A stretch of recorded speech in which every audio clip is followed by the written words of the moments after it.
Guys, কেমন আছেন আপনারা? আজকে আমি আপনাদের সাথে শেয়ার করব মাইরা শাক অথবা ডাঁটা শাক ভাজি আর হচ্ছে চিংড়ি মাছ ভর্তা। প্রথমে এই যে বাজার থেকে কিছু একদম ফ্রেশ ফ্রেশ শাক নিয়ে এসেছিলাম। এটা আপনাদের এখানে কি শাক বলে অবশ্যই জানাবেন। পরে এগুলো সুন্দর করে পরিষ্কার করে নিলাম। তারপর হচ্ছে এখন ধুয়ে নিব ভালো করে, কারণ এগুলোতে শাকে হচ্ছে অনেক পরিমাণ বালি থাকে, তাই ভালো করে পরিষ্কার করে নিব বেসিনে। তো ধুয়ে শেষ হয়ে আসলে এখন হচ্ছে একদম কুচি কুচি করে কেটে নিব। এই তো কেটে নিয়েছি। এখন হচ্ছে একটা কড়াইয়া বসাই দিব চুলায়।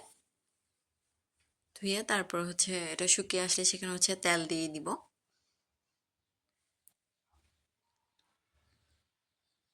তারপর হচ্ছে শুকনা মরিচ ভেজে নিয়েছি। এটা হচ্ছে যে শাকের জন্য সেই হিসাবে হচ্ছে আগে ভেজে নিয়েছি। তো ভাজা হয়ে একটু লাল হয়ে গেলে নামিয়ে নিব। আর শাক ভাজির সাথে শুকনা মরিচ না হলে তো একদমই চলে না। আর এটা হচ্ছে একটু লবণে ছিটকে দিচ্ছে, মানে তাহলে হচ্ছে মরিচটা মচমচে থাকে।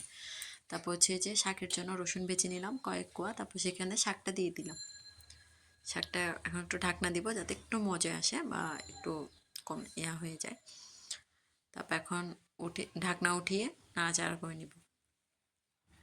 মানে অনেকখানি পানিও বেরিয়ে এসেছে শাক থেকে। ভালো করে নাড়াচাড়া করে এপিট ওপিট উল্টে পাল্টে দিব শাকগুলা। তারপরে এতে পরিমাণ মতো লবণ দিয়ে দিব। লবণ দিয়ে ভালো করে আবার লবণের সাথে শাকগুলা মিক্স করে নিব। হয়ে আসলে এখন একটু মশলার গুঁড়া দিয়ে দিয়েছি। আমি শাক কীভাবেই মানে আর এক্সট্রা কোনো মশলা দিই না। অনেককে দেখি যে হলুদ এইসব দিতে, আমার ভালো লাগে না। তারপর একটু ঢাকনা দিলাম 5 মিনিটের জন্য। ঢাকনা করলে অনেকটা মানে পানিও শুকিয়ে গিয়েছে, শাকও একদম ভাজা ভাজা হয়ে এসেছে। একদম ভালো করে এখন নাড়াচাড়া করে এখন হচ্ছে নামিয়ে নিব। আর একটা কড়াইয়াতে হচ্ছে ওই চিংড়ি মাছ ভর্তা করার জন্য হচ্ছে শুকনো মরিচ ভেজে নিলাম তেল দিয়ে। তারপর হচ্ছে তুলে নিয়ে চিংড়িগুলো হচ্ছে আগে কেটে ধুয়ে পরিষ্কার করে একটু লবণ দিয়ে হলুদ দিয়ে ভেজে রেখেছিলাম, আবার একটু করে ভেজে নিলাম। তারপর এই যে শুকনা মরিচ, পেঁয়াজ কুচি আর রসুন ভেজে নিয়েছি, এগুলো দিয়ে হচ্ছে ভর্তাটা মেখে নিব। একটু সরিষার তেলও দিয়েছিলাম, এটা না দিলেও চলে, বাট যে কোনো ভর্তায় হচ্ছে সরিষার তেল দিলে হচ্ছে ভর্তার টেস্টটা দ্বিগুণ হয়ে যায়। ভালো করে মেখে নিয়েছি, একটু লবণ দিব। আমি মাছগুলো আগে ভেজে নিয়েছি, কারণ হচ্ছে আমি মাছগুলো হচ্ছে আগে এনেছিলাম, তো তখন হচ্ছে যে ভেজে রেখেছিলাম আর কি। এই তো হয়ে গেছে। এখন হচ্ছে যে ওই শাক ভাজি, তারপর হচ্ছে ভর্তাটা নিলাম। এই যে একটা শুকনো মরিচও নিয়েছি।